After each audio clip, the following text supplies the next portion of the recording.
Overall, we were down 14%. Majority of that came actually from off-plan, but that was because you took a different strategy in terms of a kind of streamlined approach. So we actually spent more money on marketing, right, with less leads, but better quality, right? Yeah. I mean, just on the line of data transparency also, it's very relevant to off-plan as well. Now you have platforms that pretty much display the whole market for you, right? Yeah. And there was a time when, I mean, I knew every single project that was happening in Dubai. You could ask me pricing, payment plans, I would know. But now it's just too much. There's too much volume of that information. But what that's done is not only does it help the brokers also keep, apprised and abreast with everything else that's happening, clients also log onto these platforms and they look at all this information and they kind of have an idea already of where they want to go and what the area's pricing is. So when they're coming to you, which as we're seeing now is that we've increased the spend, but we're spending it on the right type of client. We've increased the qualification ratios.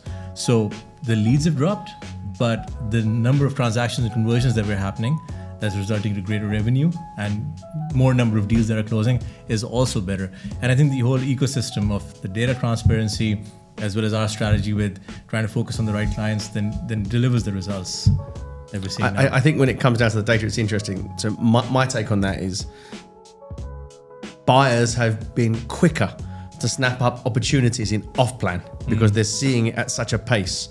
Whereas in secondary market, the market is at a pace, but because buyers have so much more information now, they're really reviewing that information before pulling the trigger, unless they see it as a great deal. Yeah. So I think that you are seeing some buyers come to the market and they know already exactly what they want, but they're taking that little bit longer to find that specific unit, which is an interesting way of how the data available across the sectors within this industry is really shaping how it's going through the year. I find that really fascinating. I've also seen a lot of clients hit decision fatigue now because there's so many options and they don't know what to buy, which is where the consultant is supposed to enter in and go like, okay, this is the parameters of your investment. This is what aligns the most. I know you've seen 2 or 3 options, but this is why I feel like this one is the best.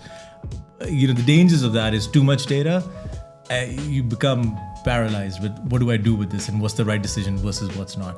And I think that's why it's really important to have the right broker and the right consultant. So contact AQUA Properties.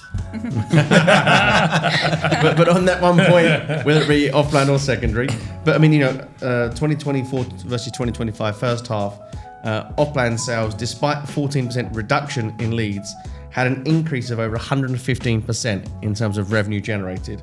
That doesn't mean that the secondary market wasn't strong. Secondary market overall was around 52%. So clearly there is growth in the market, and that growth is clearly still happening now.